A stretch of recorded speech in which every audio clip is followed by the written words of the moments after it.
¿Qué tal? A ver cómo me escucho. 3, ¿todo bien ahí atrás? Pues, muy buenas tardes, sean bienvenidas y bienvenidos a Punto y Coma. Yo soy Jesús Guerra, el director del espacio, y pues como siempre les agradecemos su presencia y su apoyo por las artes, la cultura, la literatura aquí en la ciudad de Monterrey.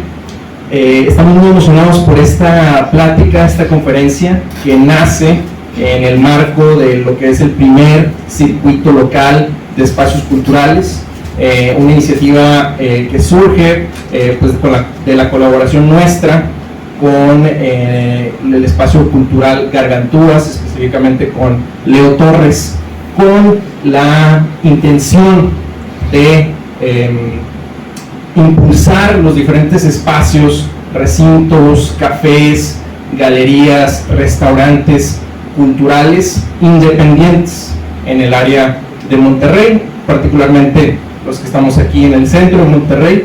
Nosotros aquí en Punto y Coma pues ya llevamos un año, pero pues hay otros espacios que tienen, como el Gargantúas, más de 20 años siendo un refugio en este pues desierto cultural para lecturas de poesía, para proyecciones de cine, para exposiciones de arte.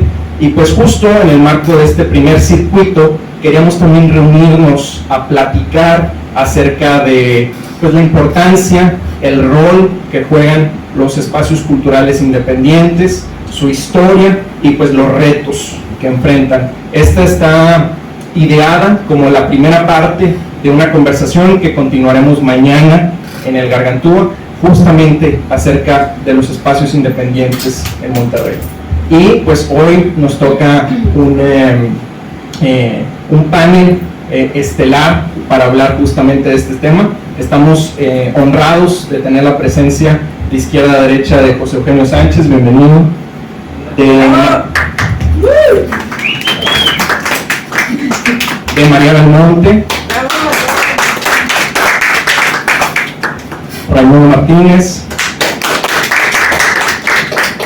y nuestra moderadora, amiga, colaboradora, Tania Martínez. Ya les platicarán un poco acerca de lo que les ha tocado vivir, y pues sin más, entonces los dejo con nuestra moderadora y con el panel. Muchas gracias.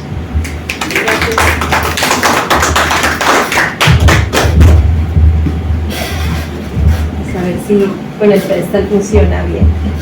Muy buenas noches, mi nombre es Tania Martínez Báez, yo soy trabajadora de la cultura. He colaborado en distintos proyectos desarrollando programas dentro de instituciones públicas y privadas. Aquí para mis compañeros promotores a quienes estaré acompañando en este diálogo, quisiera solo comentarlo porque la palabra institución pues resuena fuerte, y más en un espacio y en un marco como lo es el CLEC, que es este primer circuito de espacios circuito local de espacios culturales. Y bueno, me quedaba pensando al momento de querer moderar este diálogo y entendiendo además estas jerarquías del espacio, tratar de hacer de esto lo más conversacional, amigable y menos como separado en la conversación. Yo me preguntaba como, este es el primer circuito local de espacios culturales, como pregunta y también como una invitación a estarlo pensando durante esta conversación, porque tengo aquí, me acompañan, o más bien les acompaño a personas que tienen un trabajo fortalecido dentro de la cultura y sobre todo en distintas disciplinas, trabajos donde hay muchos aciertos y aprendizajes. Y bueno, cuando hice esa pregunta, donde lo busqué fue en el internet, ¿verdad? Y autonombrarse también es valioso porque es posible que como nombre y como algoritmo pues sí lo estamos encontrando como el CLEC, y eso motiva a pensar también en la historia que no siempre va de inicio a fin o de fin a comienzo, y que sí será el primero, esperemos no sea el último, o tal vez no ha sido el primero, y pues de esa conversación o en esta retrospectiva queremos conversar. Y bueno, también quisiera agradecer, por supuesto, Punto y Coma esta invitación, y también bueno, ya nos presentó Chuy. Quisiera primero pues decirles que soy esa persona como inquietante que ha encontrado como, se ha sentido incómoda también en pensar que solo una disciplina o solo como una institución que está legitimando la producción cultural en la ciudad, y en una ciudad como esta valdría la pena llevar a cabo esta conversación, ¿no? Porque es valioso ver cómo hay fuera otros foros, otros espacios para librarnos también de esa hegemonía cultural también en la que a veces estamos inmersos. Y eso es donde yo me empecé a incomodar, porque tampoco es que viniera, o es posible que no todos estos proyectos de los que vamos a conversar yo los conozca. Entonces eso es lo que más me gusta, que posiblemente estoy moderando algo que voy a descubrir por primera vez en esta conversación, y espero que también para muchos de ustedes también sea una primera búsqueda a esta memoria cultural, o bien para recordarla. Entonces, bueno, está por acá Ray Martínez Mena, que bueno, sabemos que, o yo lo sé porque trabajé con él o nos encontramos desde el proyecto de Cine en el Parque.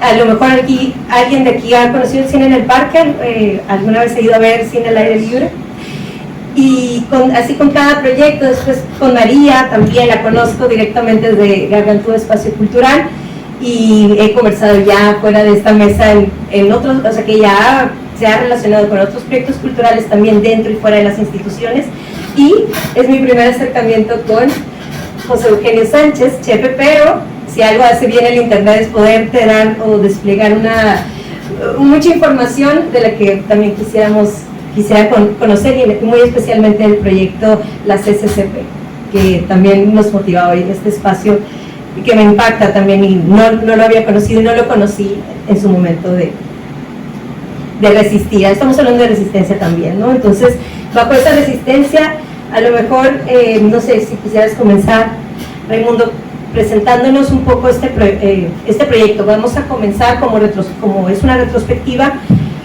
pudiendo a su voz presentando este proyecto, Cine en el Parque y Videódromo, pero también ese otro lado, o esa historia borrada o invisible. Ahí es donde nos va a llamar mucho la atención conocer desde dónde surge este proyecto, pero también a veces creemos que vamos a descentralizar esa atención, es decir, ¿qué había en la ciudad de Monterrey, en esta cosa árida, espacio, territorio, que te les motivó como computador a presentar este proyecto, ¿no? Y pues nada, ¿cómo comienza esta historia?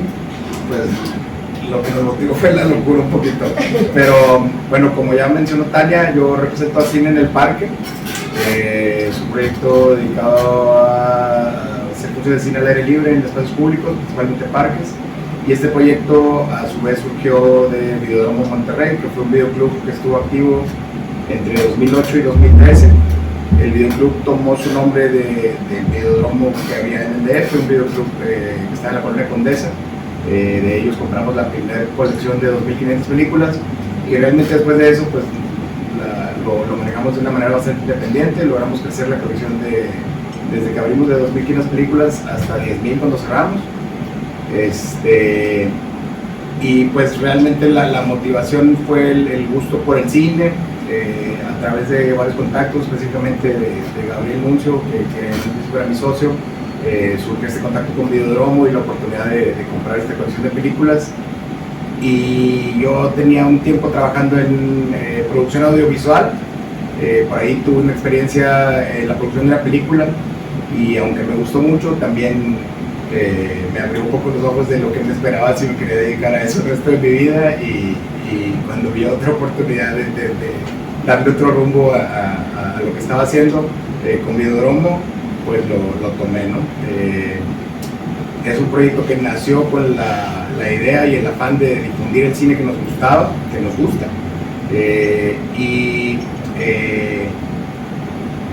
pues sí fue un poquito difícil como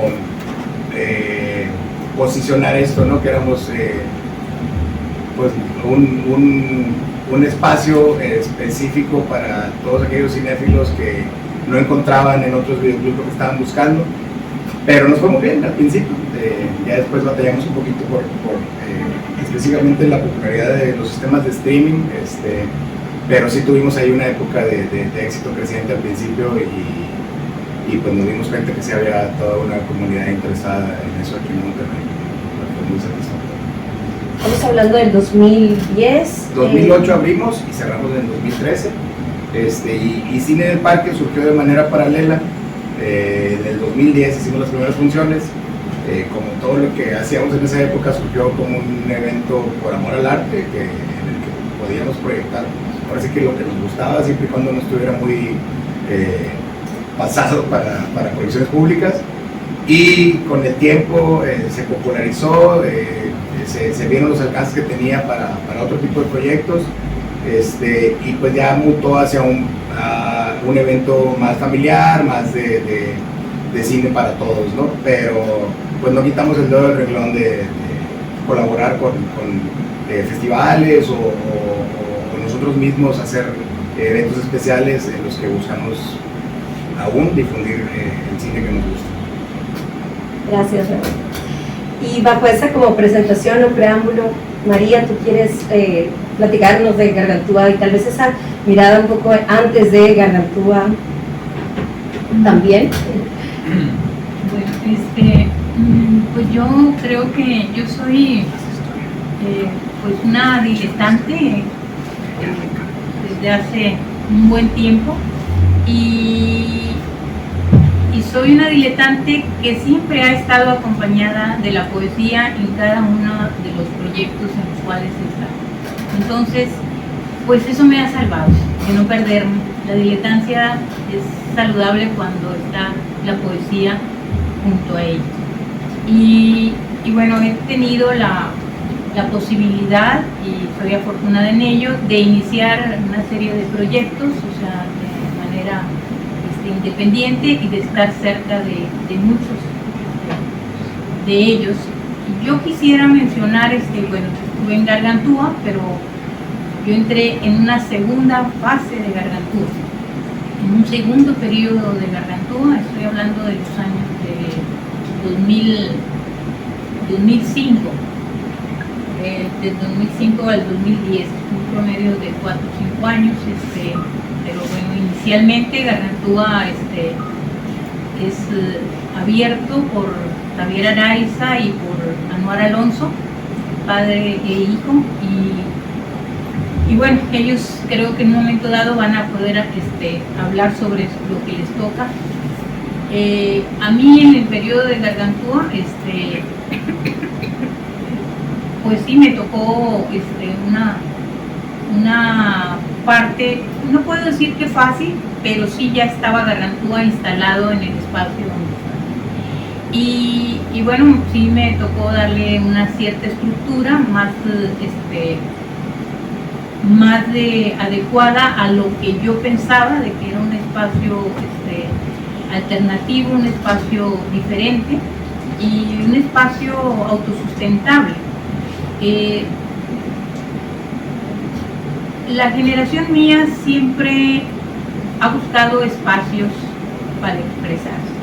O sea, yo vengo de una generación que en mi juventud fueron los años 70, unos años un poco con cierta oscuridad,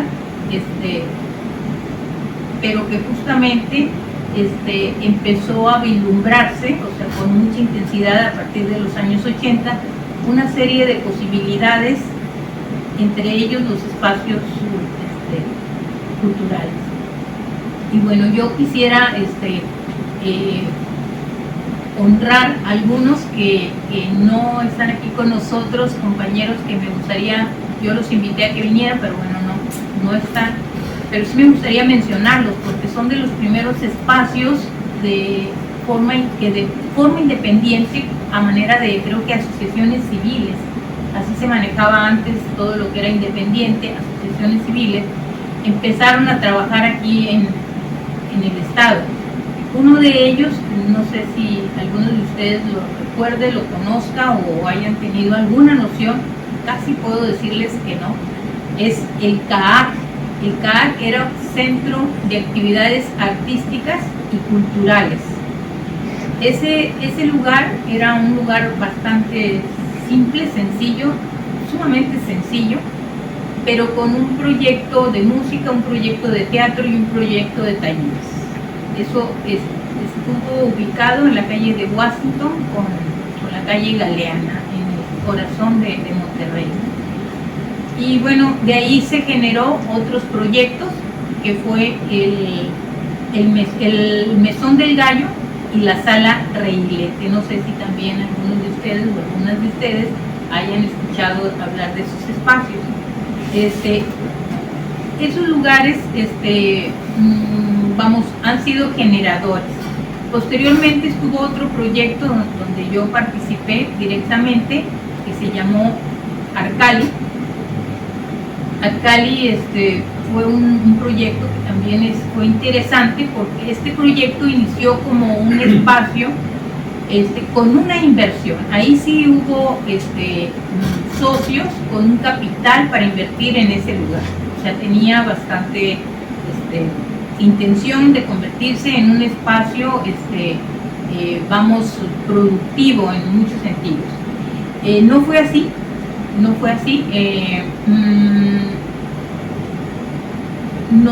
Nosotros, digo nosotros porque yo formaba parte de un núcleo de personas, un grupo de gentes que trabajábamos la literatura. Nos acercamos a Arcali porque ahí nos facilitaban el espacio para realizar talleres.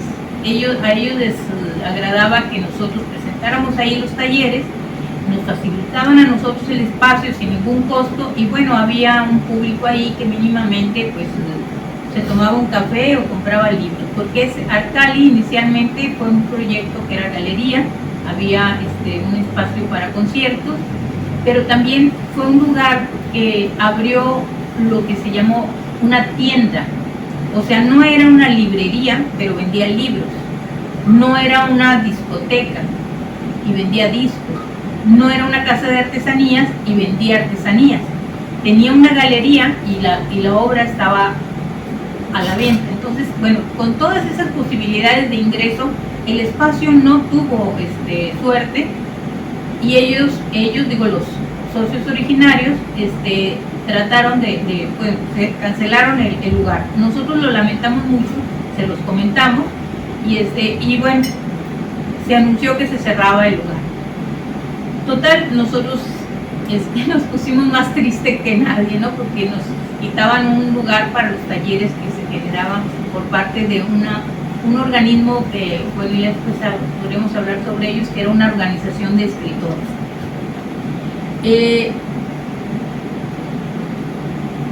No pasaron 5 días que fueron 2 de los socios a nuestra casa, la casa de Javier Araiza y mía, y nos ofrecieron abrir, que nos quedáramos con Arcali, que nosotros lo pudiéramos administrar, pero nosotros muy apenas pagábamos la renta de donde vivíamos, menos íbamos a poder pagar ese lugar. Era un lugar hermoso, grandísimo, con un gran zócalo. No era una maravilla de espacio. Está en el barrio antiguo esa casa, la Casa de las Águilas.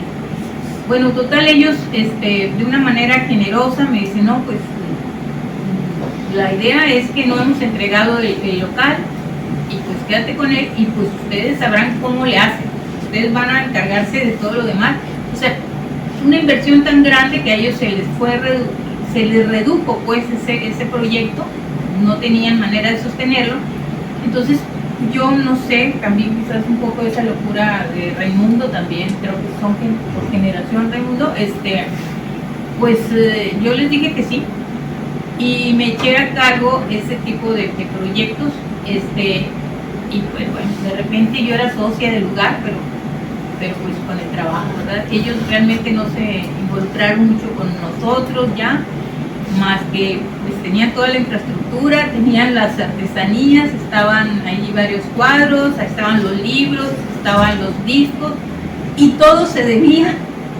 Entonces había que pagar lo que estaba ahí. Entonces fue todo un proyecto muy interesante, que fue muy breve, fue 1 año, pero bueno, en ese año yo tengo una gran satisfacción.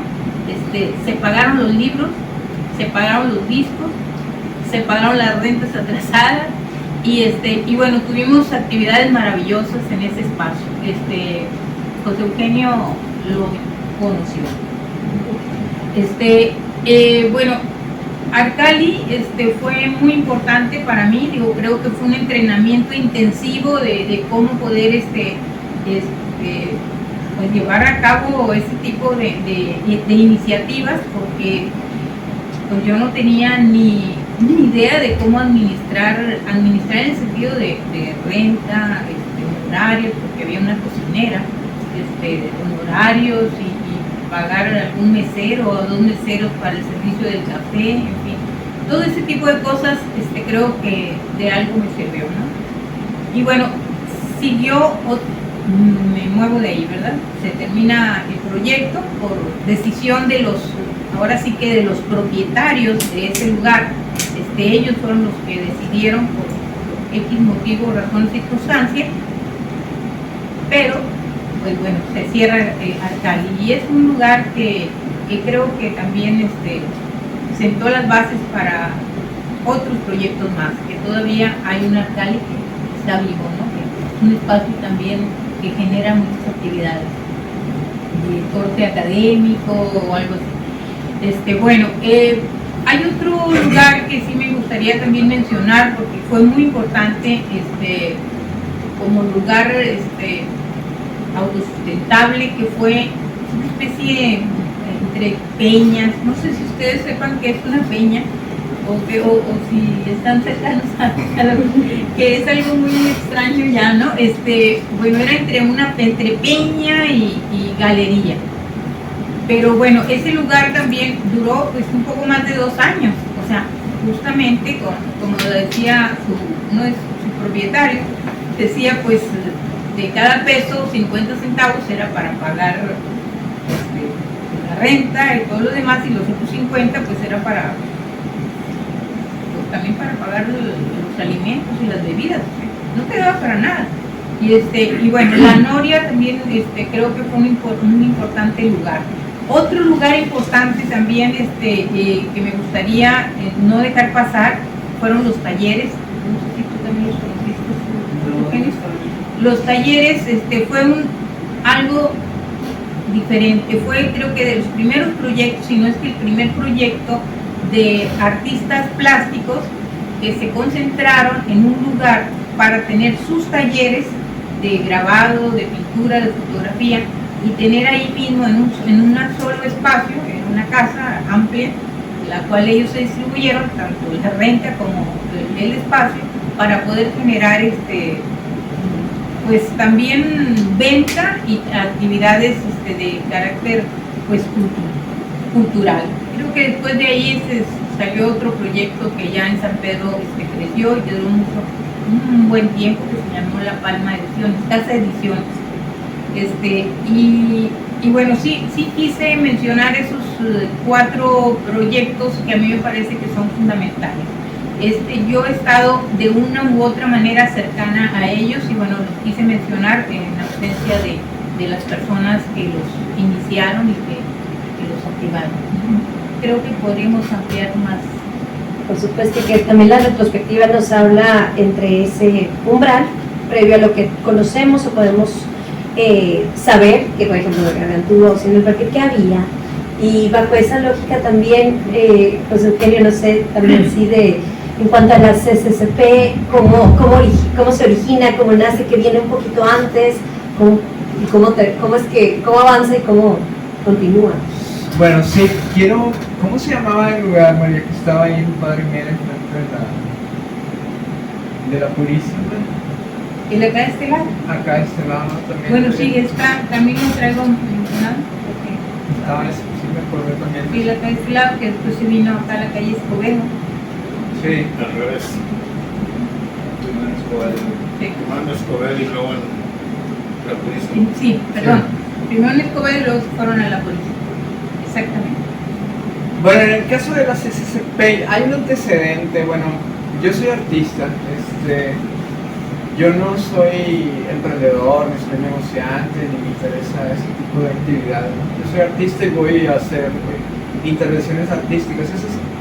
Por esa circunstancia llego con un grupo de ingenieros y arquitectos que les habían encomendado una casa ahí en San Pedro que más o menos medía como 45 metros por 80, era una casa abandonada que tenía mucho tiempo abandonada.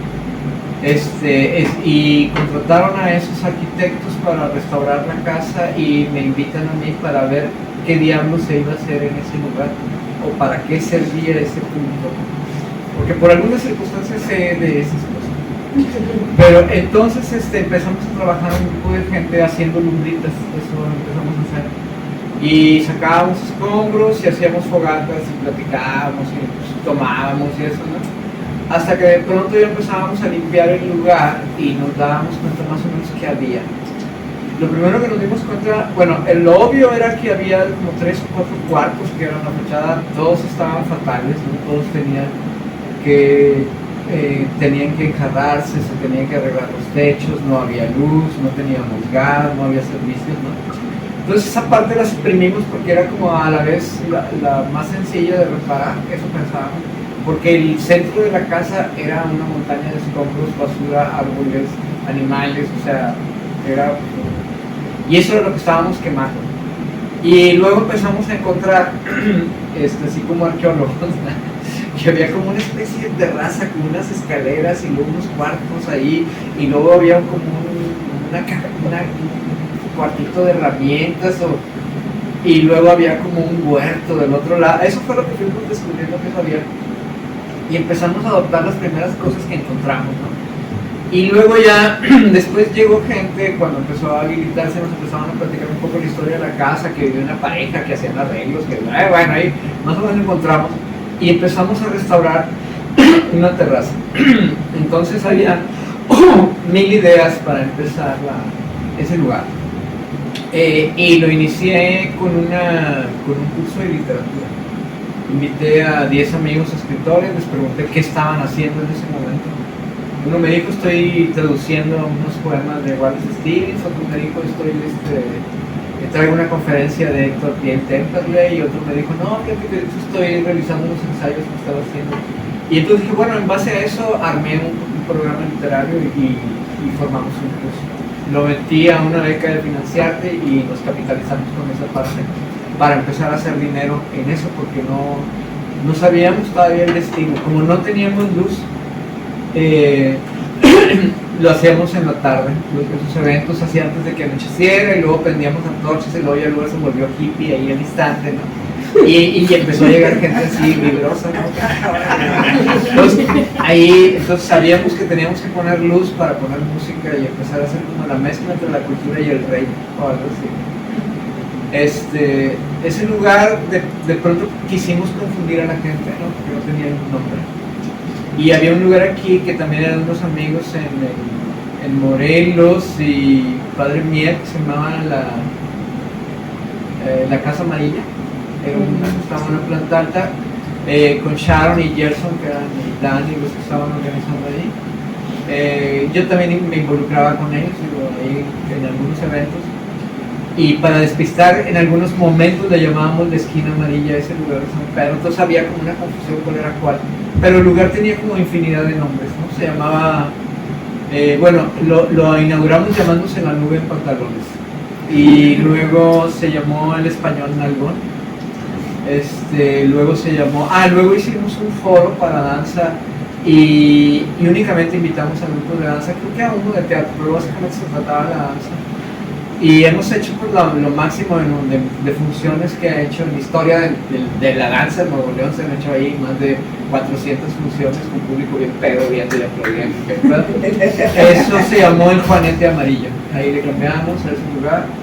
Y también estaba pues, la esquina amarilla o la casa amarilla, no me acuerdo cuál de los dos era, también da igual. Tenía muchos nombres, también estaba Object Not Found, que era otro proyecto de Rubén, entonces había mucha gente involucrada, pero la idea, en el mismo espacio, pero la idea, por ejemplo, también nos dimos cuenta, estábamos azorados por la violencia, sería 2005, 2006, se veía que estaba una intensidad brutal, ¿no? Sí. Y nos dimos cuenta por ciertas percepciones de gente que tenía negocios, que los negocios que estaban siendo estafados o les pedían piso, esa cultura también somotana, ¿no? Igual que la estafa no inició con arte, o sea, también En esa cultura del narco, nos dimos cuenta que estaban muy vinculados los permisos de alcohol con la gente que estaba siendo estafada, o los permisos de uso de suelo, ¿no? Entonces, para estar fuera de ese vínculo, decidimos no tener nunca permisos de nada, ¿no? Y manejarnos en la clandestinidad. También quisimos diseñar un programa, un espacio que estuviese dedicado a la libertad. O sea, donde no había ningún tipo de censura sobre las cosas que estuviéramos mostrando, pero tampoco a la gente se les censuraba lo que estuviese haciendo en el sitio. No había ni guaduras, ni cadeneros, ¿no?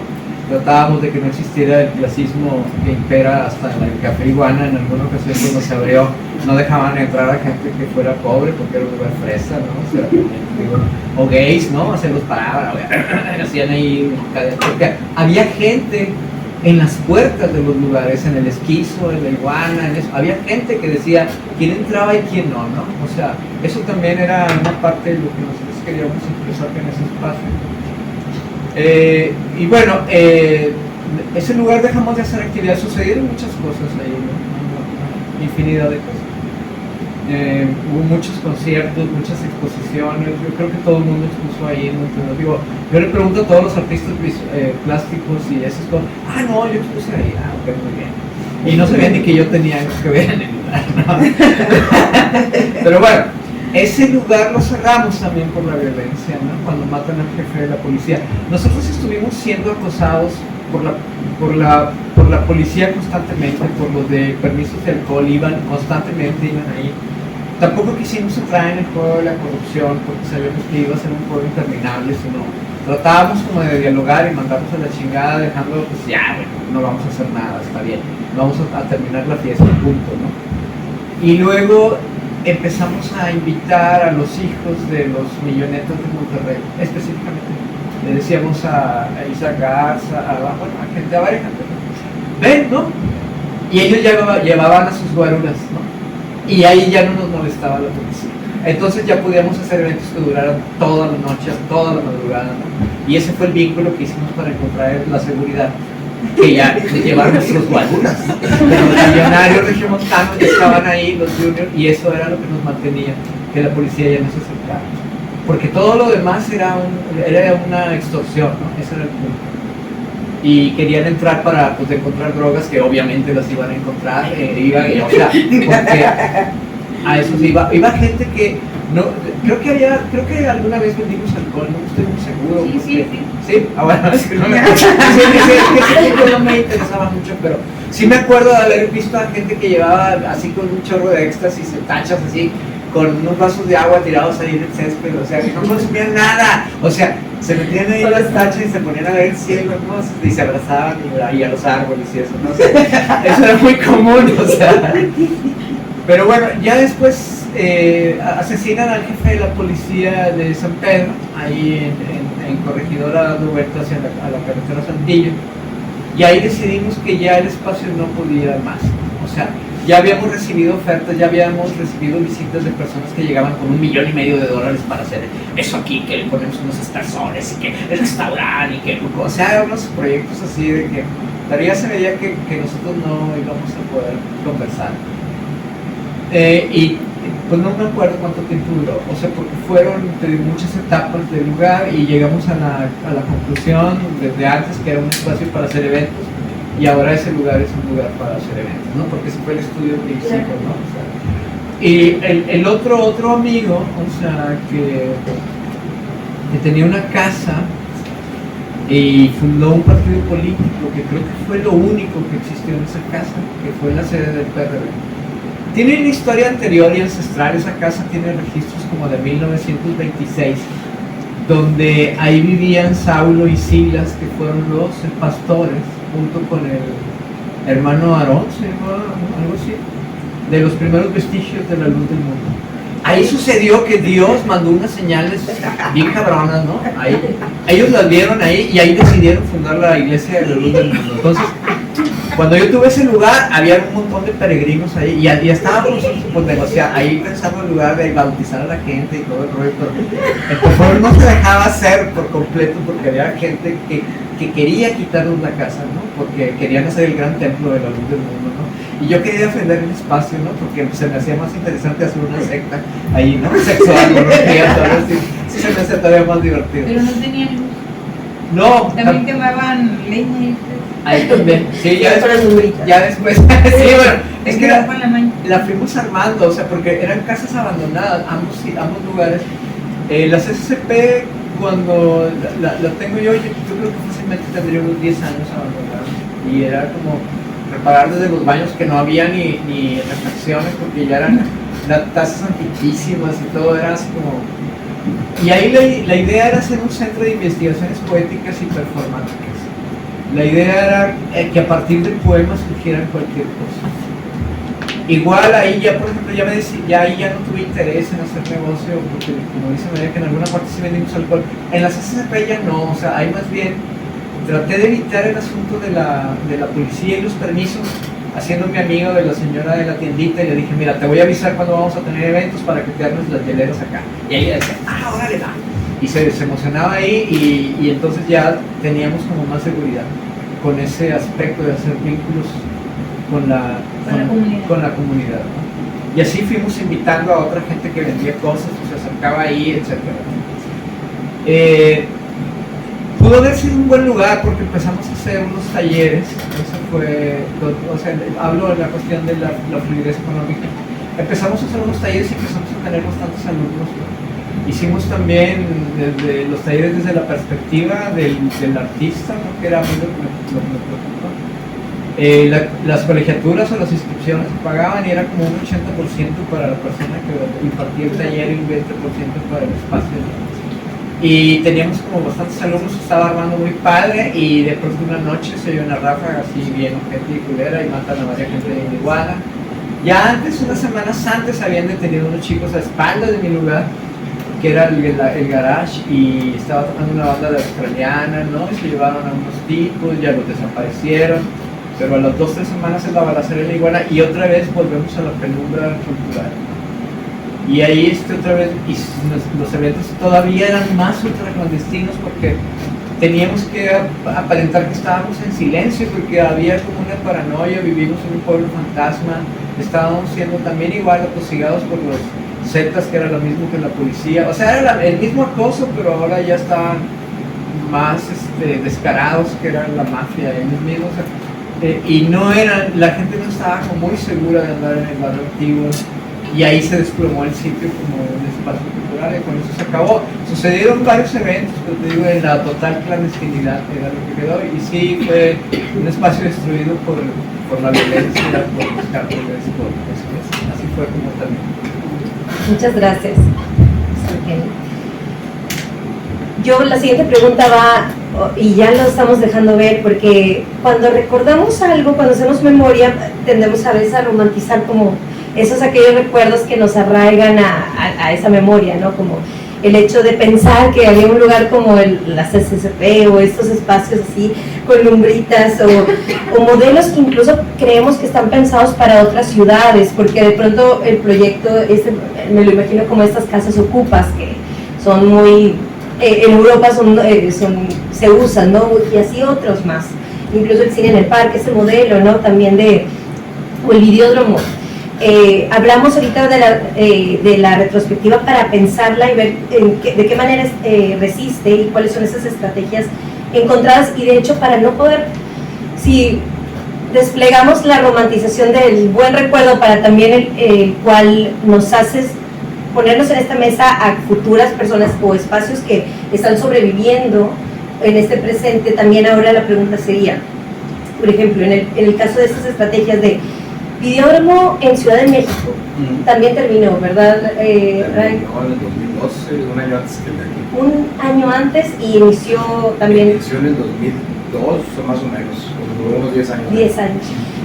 ¿Qué podías prever? O sea, también como pensar los modelos de los proyectos de los que hemos estado conversando, pensados ya en la ciudad de Monterrey, o sea, ¿qué cambiaríamos? O sea, como que qué estrategias podemos compartirnos ahora también para en este circuito de espacios locales, culturales, también como, hey, ojo aquí, porque también esas estrategias, el financiamiento, también, como decir, cómo colaborar, en qué lugares colabora también el cine en el parque, quiénes son sus clientes, no clientes, o sea, cómo subsiste pues el proyecto y por qué no subsistió.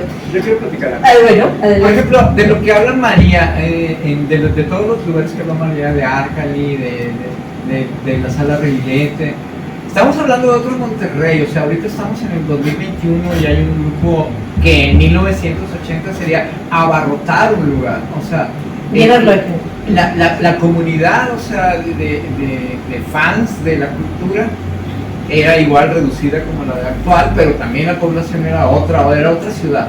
Ahorita estamos en las condiciones más óptimas de la historia de la humanidad en Nuevo León para generar un público para la cultura. O sea, ya tenemos ya 40 o 50 o 60 o 70 años de antecedentes de espacios culturales y bueno, que no fuimos ninguno a eso, ¿no? Pero que ya existen en la ciudad como para que tampoco se sorprenda aquí María Julia o alguien, o Chavana, que existe la cultura, ¿no? Sí, pero también falta como que generar un impacto en el consumidor de la cultura. O sea, ahí las instituciones se han hecho bobas históricamente, o sea, porque no llenan ni los lugares ni en funciones gratuitas, ¿no? Es algo así que dices que es raro, ¿no? Y porque no se ha podido generar un consumidor de eso, ¿no? Yo creo que ese es el punto. ¿Cómo generar ese consumidor para subsistir un espacio? ¿Qué ofrecerle al espectador de Monterrey en esta época? Sobre qué información requiere nutrirse culturalmente, ¿no? Y yo no sé si a veces todos los proyectos culturales están compaginados con el momento histórico de la ciudad. Ahí me queda un poco de... Ahí la duda. Eso... ¿Tú qué tienes que decir, Pues bueno, sobre lo que mencionabas ahorita, cuando empezamos realmente, como les dije, la motivación era la difusión del cine, tanto así que no pensamos en los detalles del negocio de la venta de películas, que pues históricamente ya iba de salida. Nos tocó una buena época al principio, realmente la velocidad del internet y los sistemas de streaming en 2008 no eran lo que llegaron a ser muy pocos años después, y eso se veía reflejado en que muchos de nuestros clientes nuevos eran jóvenes. Cada inicio de semestre o de actividad escolar había una oleada nueva de jóvenes que se suscribían al club.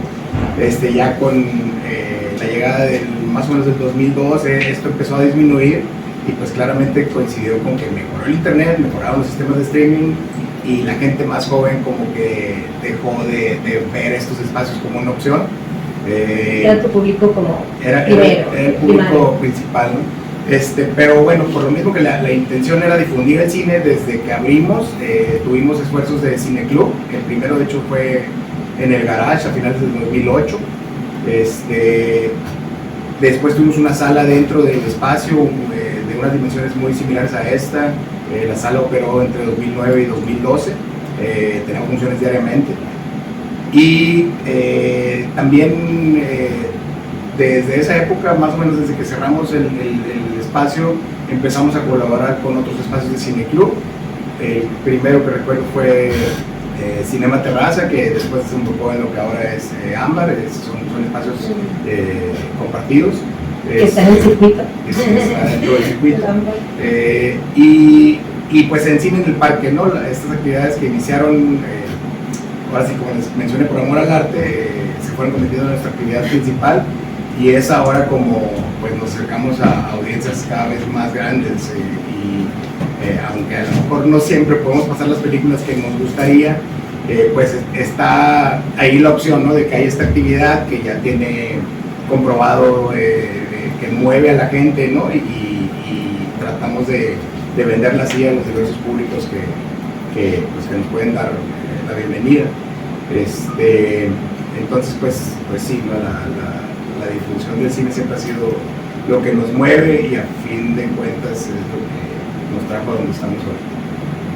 Que sigue fluctuando, como que mantiene el Sí. proyecto, sobrevive, y más que sobrevivir se sostiene, que es como para esas las estrategias, pensar que es sostenible entonces Sí. este modelo, o si está pensado para otras ciudades. A veces la parte de los cineclubs es un poquito difícil, es difícil hacer público, se necesita mucha constancia, como en Gargantúa lo podrán saber a través de los años que tienen con sus cineclubs. Es algo que al principio se batalla, después de un tiempo se genera una audiencia que ya está esperando ahí las propuestas, las selecciones que se hacen en cada lugar.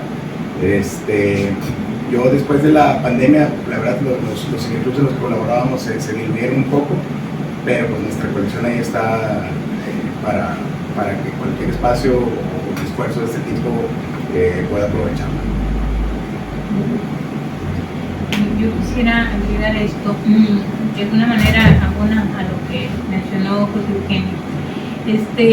Un espacio independiente es un espacio que tenemos que aterrizarlo, que requiere cubrir ciertos gastos. O sea, no es posible que un espacio pueda subsistir si no hay un ingreso que te permita pagar la renta, luz, agua, teléfonos y bueno, ahorita internet, redes, gasolina, un lío. Entonces, los proyectos culturales, y bueno, voy a agregar ya la palabra independiente, que es parte de la pues tienen que ser sustentables, o sea, tienen que vender o café, o tienen que vender agua, o tienen que vender cerveza, o tienen que vender tacos, o tienen que vender el pago a, no sé, a ver la película, algo. Digo, la verdad no sé cómo lo pagaban ustedes, yo pienso que o el papá tuyo o el alguien pagaba, ¿verdad? Porque el espacio, así lo conocí. porque el espacio que menciona José Eugenio, que está en San Pedro, pues es un espacio, la verdad, maravilloso. Y bueno, sí tenía ambientes, era como un lugar de ambientes, o sea, había de todo. Podías ubicarte donde quieras y como quien quieras y como quisieras, ¿verdad? Entonces, duró mucho tiempo, pero creo que era un colectivo de alguna manera que sufragaba ese gasto. Entonces, la parte romántica, pues todo el mundo queremos tener un espacio libre, un espacio para nosotros. Creo que la generación mía parte de ahí. O sea, nosotros queríamos tener un espacio donde decir lo que en otros lugares, en las instituciones públicas, no se podía decir, no se podía hablar. Había, a lo mejor hasta ni en nuestras casas, ¿no? Entonces, queríamos tener un espacio. Espacio viene de nido. El espacio viene también de albergue, de alojamiento, de hogar en un momento dado, ¿no? Entonces, ¿qué es lo que buscas? Un lugar donde puedas decir las cosas en un momento dado, o sea, donde poder gritarlas, porque a lo mejor a veces no se nos permite o no se nos permitía gritar. Entonces, ese tipo de manifestaciones independientes o autogestionadas y autopagadas, en fin, tiene que ver con esa voluntad y con ese interés, o sea, ¿de qué? De lograr la independencia. En otras palabras, lograr una libertad. Creo que la gran utopía del ser humano es la libertad y todavía existe, porque no se es libre nunca, ¿no? Es la verdad, es la verdad. A menos que lo pague el papá de Chepe. Así es. Entonces, es importante esto, ¿no? Entonces, creo que hay proyectos que sí han podido sostenerse. La verdad, hasta yo me asusto y digo, ¿cómo es posible? Gargantúa, 21 años, ¿cómo fue? O sea, algo pasó. Que muchas están esas dudas. Sí. Ahora, la verdad, las personas que hemos trabajado en Gargantúa, que fundamos Gargantúa, que sostuvimos Gargantúa, se los prometo por lo más sagrado, sino que algo me pase en este momento, nunca hemos vivido de ahí. O sea, hemos tenido que hacer otras cosas para poder sostener ese lugar también. Y es un espacio, o sea, que bueno, ahí está y creo que puede durar un poco más. Sí, por favor. Sí, entonces, bueno, es lo que quería comentar sobre la parte de la independencia, o sea, que es importante que no solamente es el deseo lo que debemos de tener, sino también, o sea, algo que nos dé estructura para poder llevar a cabo ese deseo y ese anhelo de libertad que buscamos. Y me gustaría agregar en la independencia, pues podemos hacer, podemos difundir las cosas que nos gustan. Me gusta a mí decir que nosotros programamos el cine que nos gusta, porque pues, realmente no lo encontrábamos en otros lugares. Muchas películas que nosotros proyectamos no tenían estreno nacional, no llegaban ni siquiera a los circuitos de la Cineteca, por decirlo así, ¿no? Como eran películas, pues ahora sí que importadas por nuestra cuenta, tuvimos la oportunidad de tener varios estrenos en México, algunos de los cuales fueron estrenos especiales de documentales y películas que pudimos conseguir, pero pues bueno, o sea, otra cosa que nos mueve es ese gusto, ¿no? De compartir lo que conocemos y de ver que tenga un canal disponible donde no lo hay. Ay, pues ven, o sea que de pronto la historia no es tan bonita cuando nos atrevemos a justo estar en un espacio independiente, cultural y poder hablar de esas otras, la otra parte o la otra cara de la moneda que a veces, sobre todo en instituciones donde pues solo se permite ver el triunfo, lo que salió bien, no como las fallas, las fisuras estructurales, sistémicas que hacen que esos espacios, sí, se tenga que decir, pues está muy bien tener un espacio cultural con independencia, pero también la tienes que trabajar de otro lado, tienes que buscar financiamientos, tienes que buscar aliados, puede ser la vecina que vende en la tiendita o vender café, o a lo mejor ofrecer tu servicio a una inmobiliaria, ¿no? O sea, como que para un hogar, o sea, esas cosas pasan, y cuando a veces esa como cosa rigurosa de la independencia, ¿somos independientes de qué? ¿Del Estado? ¿Somos independientes del corporativismo? ¿A qué nos llamamos cuando queremos, cuando decimos que somos parte de un espacio cultural independiente? Y en ello también toda esta libertad que ha buscado, las gestiones de buscar esas películas, hacer esas propuestas. De pronto cuando vi de las SSP también en su histórico en redes sociales, yo mira, un taller de autogestión, poesía gay, o sea, temas que por ejemplo ahora las instituciones, o ver incluso el público que va en esas manifestaciones insospechadas a Gargantúa, que son un público diverso, que ahora vemos que en las instituciones, háblese de ellas blandas o rígidas, estructurales o no, como de gobierno o del sector privado, que abrazan ahora estos discursos. ¿Qué tenemos que decir? O sea, que también de pronto, así como quieren hablar del edificio más alto de Latinoamérica, del mundo, de lo que sea, también cuando hablan de estas muestras de cine que son para un público particular, prioritario, que le llaman, ¿cómo conciliar aquello? Porque si ustedes saben de que esto lo llevamos haciendo, tal vez no, sin el apoyo, sin la sostenibilidad tal vez que lo da la institución, porque si algo hace la institución es legitimar o no hacernos la pregunta de por qué está ahí o no, ¿verdad? ¿Qué opinan sobre aquello? O sea, cuando ven de que esto lo hemos promovido o impulsado desde los adentros, desde otro espacio, y ahora son discursos que toma la institución, ¿será que también las personas que forman parte, que se movilizan dentro de estos espacios, aprenden y los llevan a estos lugares? ¿O qué aprendizajes podemos ver o compartir? ¿Somos aliados o no aliados? ¿Estamos resistiendo a ellos o tenemos que colaborar? Porque si bien, ahorita lo comentaron, apoyos de financiarte, si vienen, pues los dejamos entrar, ¿no? ¿O no? ¿Y cómo sería esa independencia llevada también frente a las instituciones? ¿Son aliados o son también ese declive que nos detienen y que nos hacen pensar que somos espacios que se van a acabar en 2 años, en 10 años o que tenemos que estar sobreviviendo? No sé si alguien quiera comentar como ese frente o posicionamiento a otras instituciones, hablando de libertad. Pues yo he trabajado en institución pública también, y bueno, en la medida de lo posible, cuando he estado en la institución pública, me ha tocado colaborar con espacios independientes, y la manera de poder colaborar con ellos creo que debe de ser ante todo de respeto, sin condicionar en lo absoluto la colaboración que se pueda realizar. Creo que esa es la única manera de poder trabajar con los espacios independientes,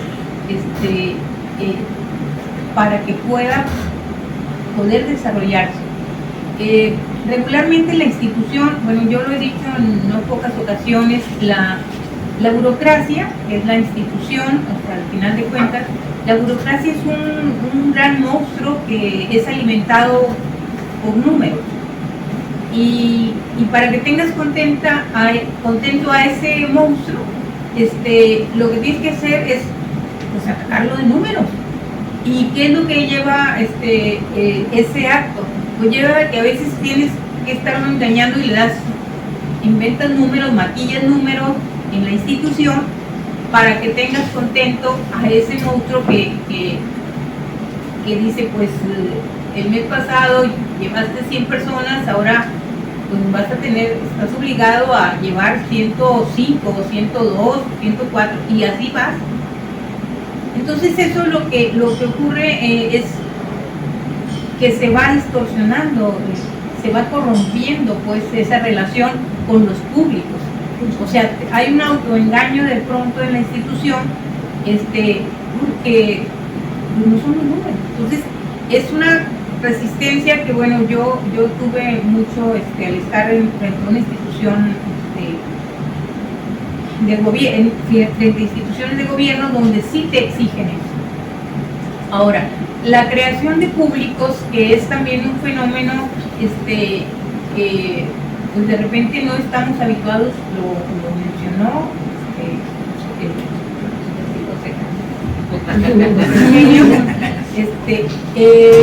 pues es algo que corresponde mucho a la institución pública. O sea, el espacio independiente forma naturalmente públicos, naturalmente, para sobrevivir, porque esa es la naturaleza. O sea, tienes que estar dando resultados para que la gente vaya creyendo en ti. O sea, es una parte de credibilidad, es una parte de voz tras voz para poder lograr consensos y que te pueda en un momento dado dar esa credibilidad que te sostiene. Yo creo mucho en eso, o sea, la parte del respeto, creo que lo que tú ofreces debe de ser de calidad y estar convencido de lo que estás ofreciendo.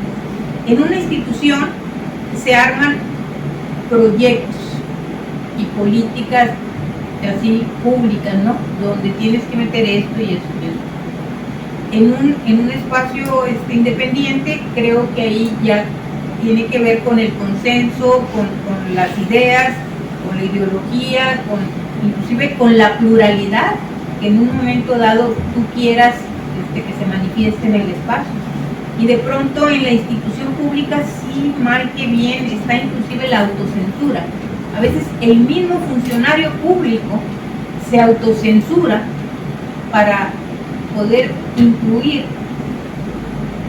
actividades que no sé, creo que pueden traer más públicos, y de repente pues no es posible, porque siempre está esa amenaza de que te estén diciendo que no pongas, si pongas. Yo recuerdo en Gargantúa que cuando me tocó a mí, yo le decía a Alex, maravilloso Alex Martínez, no es parente tuyo, también son Martínez, yo le decía, Alex, tú puedes poner lo que tú quieras, lo único es que no me gustaría, o sea, a mí, a María, no me gustaría una película donde se manifieste un crimen en vivo. O sea, ojo con eso. O sea, tú puedes abrir el espacio, ni algo que marque algo fascista, algo que intolerante, o sea, que te falte el respeto o sea, a la humanidad. Es lo único que te pido, lo que tú quieras, o sea, mete caricaturas, mete lo que tú quieras. Y bueno, Gargantúa la verdad fue, es un cineclub que sí tenía públicos muy raros. Y pues, sí, siempre hubo ese público para las películas y los ciclos que se presentaban, ¿no? Tiene una pauta, ¿no? Justamente por lo mismo, la pandemia creo que nos sacudió a todos, ¿no? Pues no sé si dije algo Bastante vale la pena pero mucho, porque también, no sé, Jerry, tú en cuanto a como tú llegaste diciéndome, o diciéndonos más bien, pues yo no me proclamo gestor, o sea, yo soy un artista y pues lo movilicé un espacio por fortuna, por casualidad, y sucedieron ahí muchas cosas. Esa, como en cuanto a las instituciones, y esa relación de la dignidad del artista, ¿cómo la percibes al momento de ser partícipe, al momento de encontrar también espacios de libertad ahí, o cómo resistirnos a decidir o involucrarnos? Bueno, yo en alguna ocasión trabajé en la burocracia muy poquito tiempo porque fui entusiasta y le eché muchas ganas, según yo, un proyecto serio de cultura, organizándolo en mis posibilidades y en las posibilidades de mi institución. Y luego me topé con un ambiente que no me agradó mucho y me desafané por completo de eso. O sea, pero ahí aprendí a organizar cosas, aprendí a pensar en detalles que no se piensan regularmente a la hora de organizar algo, como la idea de hacer el precepto cultural. O sea, por ejemplo, en la cultura, yo pienso que lo importante, tengo muchas dudas todavía sobre exactamente, ¿no?, para qué sirve la cultura en muchos niveles, pero sí sé en otros. Pero uno de los que a mí me interesa, por ejemplo, es lo que vamos a dejar, ¿no?, o lo que va a estar, ¿no?, dejar la palabra no es, lo que va a estar o va a quedar o va a permanecer cuando no estemos nosotros, ya sea por una cuestión de plano, o vivamos en otra ciudad o nos dediquemos a otra cosa. Pero el hecho de que alguien llegue y tenga una herramienta y un acceso a la cultura, eso se me hace fundamental. Y eso sí se me hace como que un trabajo específico de los que trabajamos en esa onda, ¿no? O sea, independientemente de que si se desarrolla dinero o no, la manera en que llega o no, o sea, para mí sí es importante que cualquier individuo que llegue después tenga acceso a la cultura, porque eso le va a dar un acceso a decidir sus cosas en la vida, desde qué va a comer, con quién se va a casar, dónde quiere vivir, a qué se va a dedicar, porque ese es el principio de la cultura, supongo yo. Ahí es en lo que veo. Entonces, yo no estoy, bueno, sí estoy peleado con las instituciones, pero no estoy peleado con las instituciones en sí, estoy peleado con la corrupción, o sea, no con la institución. O sea, el problema es de que nosotros podemos tener un aparato, ¿no?, que pueda ofrecer herramientas culturales, pero no las ofrece, ¿no? Ahí es donde está el conflicto, ¿no? Y en los espacios culturales independientes, o sea, sucede que las cosas se resuelven por necesidad, por urgencia, ¿no? Uno tiene que a veces que pensar, diseñar, innovar, crear una cosa para que te resuelva el pago de la luz, por ejemplo, o el pago del internet, ¿no? Las instituciones esas cosas no se preocupan. O sea, uno como un participante no piensas en esas cosas. Pero creo que en ambos casos sí tendríamos que pensar, ¿no?, en que alguien tiene un acceso a la cultura, no importa dónde venga, ni no importa dónde esté, pero que las cosas estén dispuestas para esa persona. Claro. Ahí sí es lo que creo. Gracias. Y también en tu caso, sobre todo en relación a espacios privados, a lo mejor tal vez tú tendrás, así como, o de Estado también, o ¿qué opinas en ese cuando de que, ay, le entro, colaboro o no, ¿sabes? O sea, ¿en qué momento has dicho que no? ¿En qué momento has dicho que sí? ¿Y por qué dices que sí? ¿Sabes? Solo como reafirmando una postura. Pues bueno, como ahorita la raíz principal de lo que hacemos es ofrecer un servicio, casi siempre decimos que sí. De hecho, fue a través del municipio de San Pedro que se estructuró Cine del Parque como lo que es ahora, ya que ellos fueron los primeros que nos ofrecieron pagarnos por En hacerlo. Bosques, ¿verdad? Empezamos en Bosques del Valle ya con el proyecto, pues así como con fines comerciales. Pero pues también siempre buscamos proyectos en los que haya algo de valor, ¿no? Procuramos que aunque sean selecciones de cine comercial, pues tengan ahí ciertos parámetros de calidad o de novedad para la gente.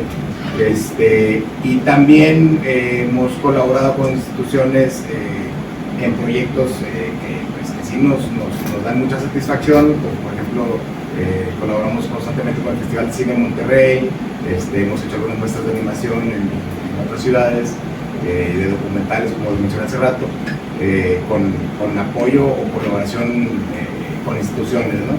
Entonces, pues siempre ha habido mucha apertura de nuestra parte. Igual, como mencionó María, no nos limitamos a no proyectar cosas que consideremos nocivas o de plano que tengan un efecto negativo en la audiencia, pero pues nos encanta el cine y estamos abiertos a cualquier colaboración. Muy bien. Y ya pronto abriremos el micrófono también para hacernos preguntas que puedan haber salido de este diálogo.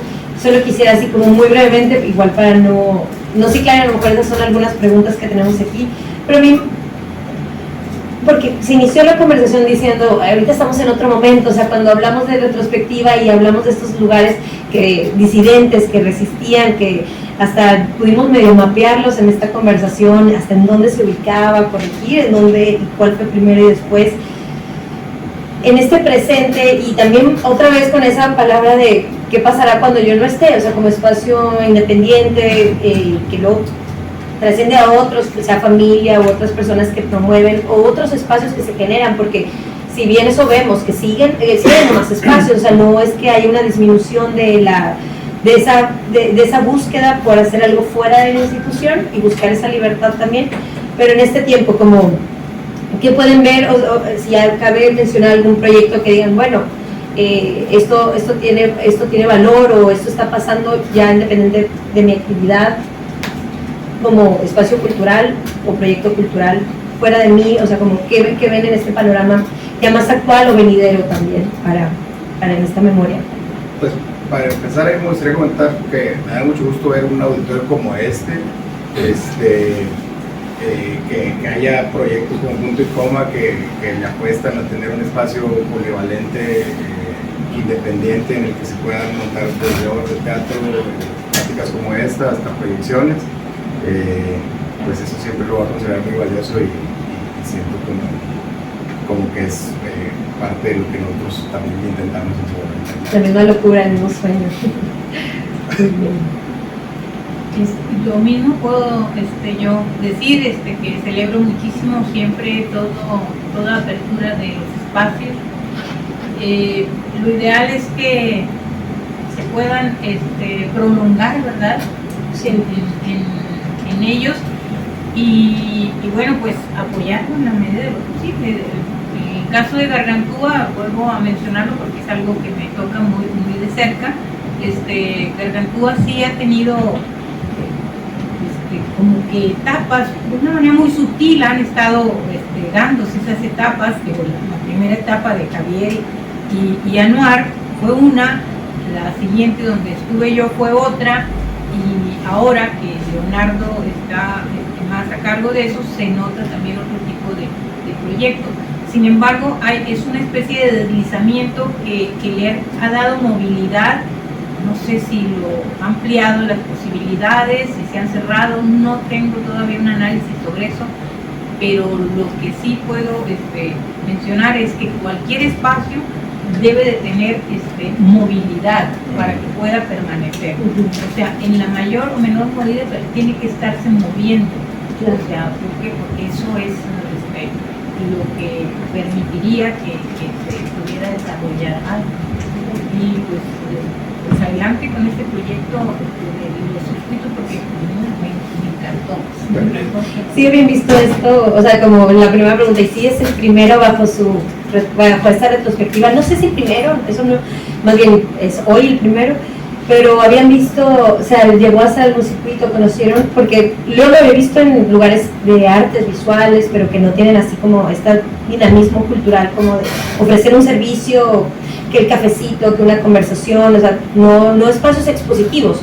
Estos dispositivos sí han generado circuitos y los activan en ciertos momentos y horarios, pero algo como esto les había tocado presentar o participar de o organizar. Había como, por ejemplo, sí hay complicidades, sí, pero no hay así como una unión, o sea, Claro. por ejemplo, sí recuerdo, por ejemplo, la tumba con otro antro de por ahí, ¿no? Que simplemente acuerdan por hacer cosas, o que uno antes uno juega, ¿no? Y ahí sigue la tumba. Tal vez Sí, eso no, es o sea, una sí, estrategia más, ¿no? Sí, o sea, es así, ciertas complicidades sí existían, pero así como un circuito ahora, en mi ignorancia, ¿no? O en mi deterioro cerebral que me ha dado el tiempo, no entiendo muy bien de qué se trata el circuito que están haciendo, o sea, también sí veo que hay una unión, pero no detecto cuál es el proyecto que a mí como consumidor de la cultura me vaya a llevar ahí. Por ejemplo, esa yo quisiera preguntarle a los involucrados que me digan el diálogo ahora hacia sí dónde bien. va, ¿no? Digo, a ver si hay... Si Queremos ahora abrir para esa pregunta. Si va a haber, A ver qué lleva este circuito. A ver, ahora sí, pues. A mí me gustaría agregar que yo pues, sí creo que siempre ha sido indispensable esta colaboración y este reconocimiento entre los espacios culturales.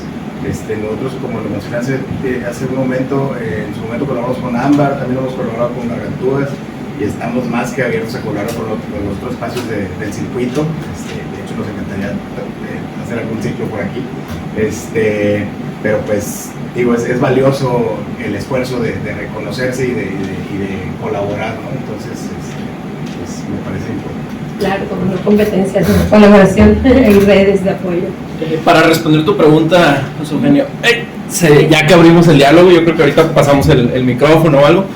Pues sí, realmente es un primer acercamiento, como comentaba acá con Leo del Gargantúas, nosotros en Punto y Coma y otros 7 espacios que se sumaron, y es un acercamiento de 2 direcciones que yo creo que refleja algo que han platicado ustedes, que ha sido, por cierto, riquísimo el diálogo, que es pues esta tensión que tiene un espacio independiente que por un lado da un servicio público, ¿no?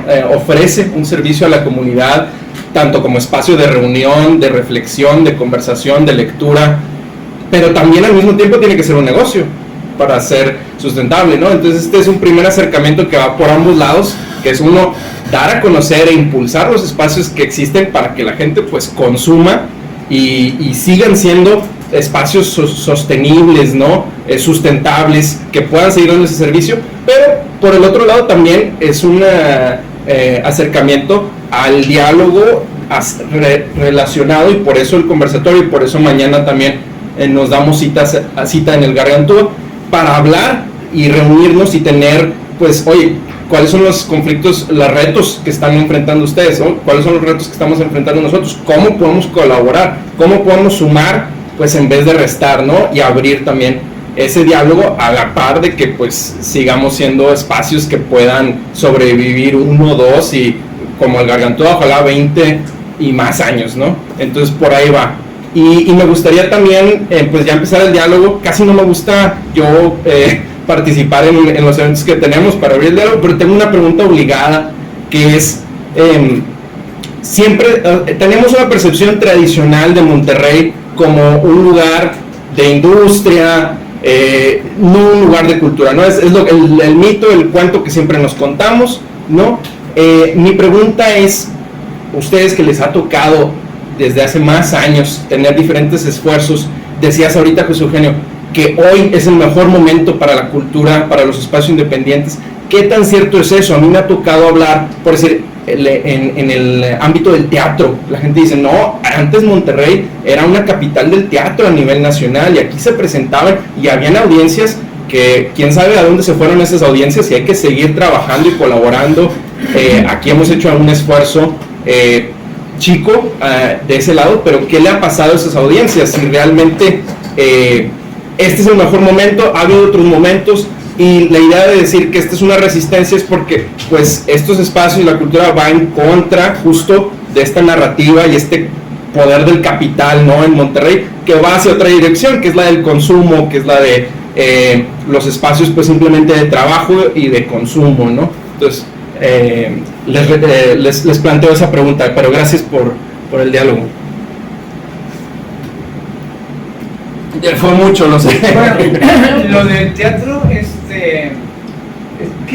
también es una onda accidental, ¿eh? O sea, porque un momento de auge en el teatro regiomontano sucede que también hay buenos actores, ¿no? O sea, en ese momento, digo, pasa algo así. Igual que la movida regia, ¿no? También había buenos músicos. Digo, es que sucede, no es un proceso de fabricación de salchichas tampoco, ¿no? O sea, también había una novedad de infraestructura, por ejemplo, empezó a haber más teatros y también ese público, ese teatro en ese momento fue generado por la misma institución, ¿no? Porque había gente que conocía el medio teatral y sabían del rollo, ¿no? Y para espectador tenía pues mucha comodidad de ver buen ambiente, a veces buenos trabajos y toda esa cuestión de que era la muestra nacional y eso, pero fue fortuito también por esas circunstancias, ¿no? O sea,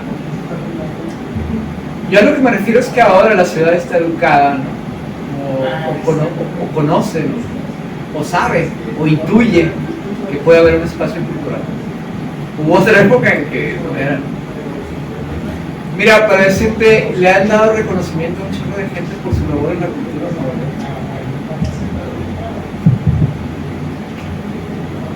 Digo, no tenemos feria de libro, no tenemos feria de cine, no tenemos, digo, hablando de gran institución. Gracias. Bueno, Monterrey, pues siempre digo Monterrey como centro del estado de Nuevo León, es un lugar de migrantes, de migraciones. Y pues siempre está, creo que en una, no sé, en el centro de las polémicas. Efectivamente, aquí ha habido momentos maravillosos para el teatro, para la música, para la danza, para la literatura, y han sido cíclicos,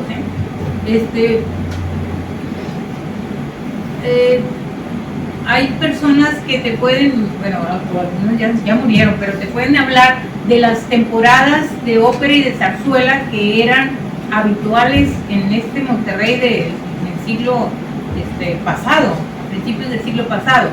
Y Monterrey pues era un lugar donde venían grandes voces internacionales a ofrecer conciertos de ópera, y las temporadas de zarzuela la gente las buscaba. Digo, eso me lo conversaron a mí mis abuelos, o sea, ellos participaban en esos eventos, ¿no? Entonces hubo momentos también para el teatro, ¿no? Hubo momentos para la música, para la literatura, como mencioné también. Entonces creo que esto es cíclico, o sea, tampoco podemos lamentarnos de que por qué ahorita no y por qué ahora sí. O sea, yo creo que los creadores nos debemos de cuestionar también por qué, vamos a suponer en la parte literaria, yo vengo de ese núcleo, por qué no se ha generado más literatura con tanto taller, o sea, con tantos buenos maestros, o sea, con tantos buenos académicos en las facultades, en el tecnológico. O sea, ¿por qué la literatura no tiene un papel fundamental, no nada más en la escena nacional, sino en la internacional, ¿no? Lo mismo es en el teatro, o sea, si tenemos una gran infraestructura, si tenemos buenas escuelas, si tenemos también danza, tenemos tantas cosas, ¿por qué Monterrey no está en el centro del debate nacional? O sea, creo que es una cuestión cíclica y que no debemos ni lamentar, pero tampoco podemos descuidarla. Entonces hay que estar siempre alimentando a las comunidades y creo que es un tema para la reflexión, o sea, en las áreas que nos toque estar, ¿no? En la parte de creativa, en la parte administrativa, en la parte de la gestión cultural. O sea, creo que es importante lo que acabas de preguntar, ¿no?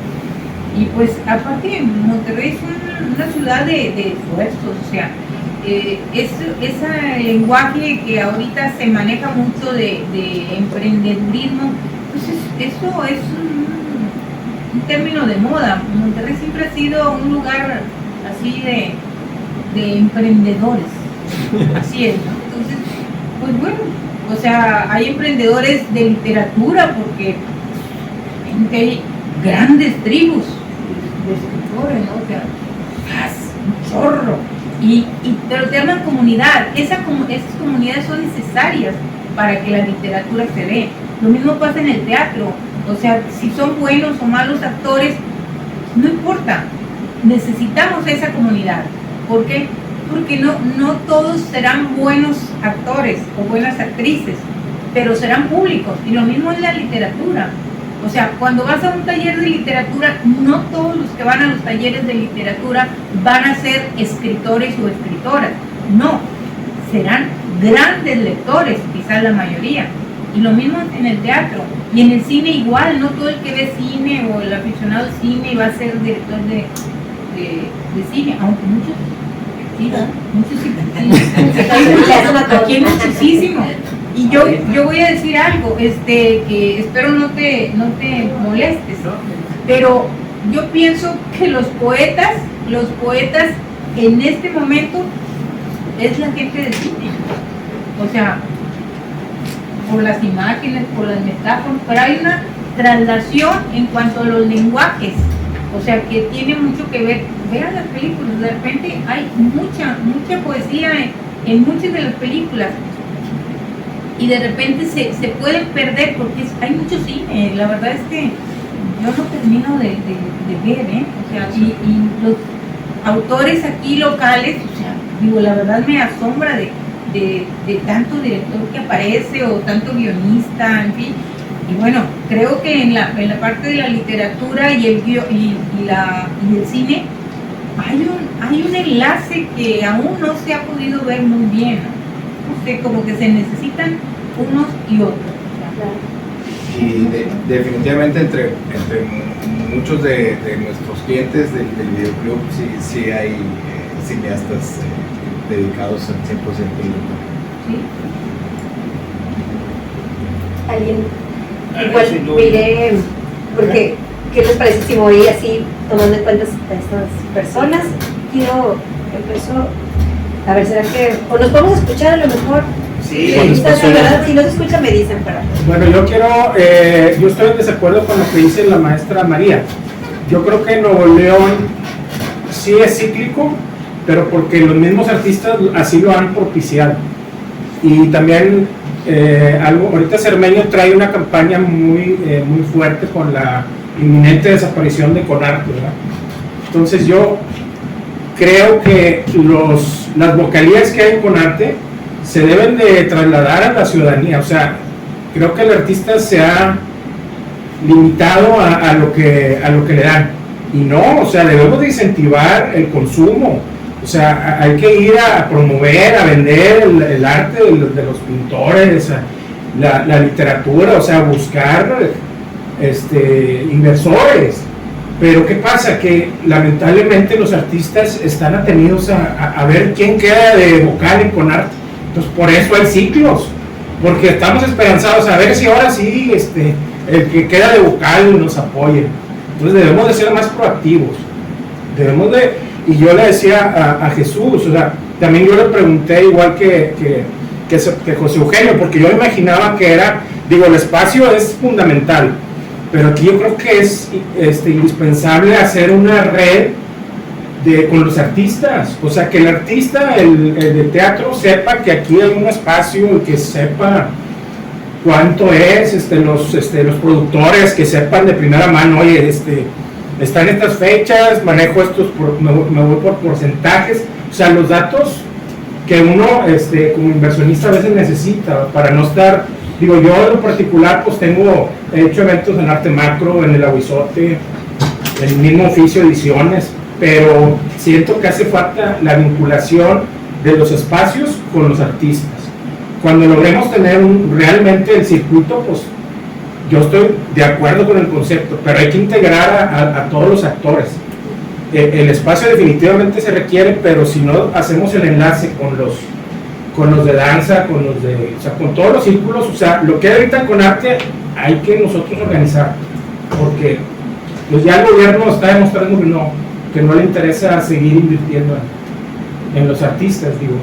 Pero no, definitivamente felicidades a Jesús y a Gargantúas, porque de aquí van a salir muchas cosas. Gracias.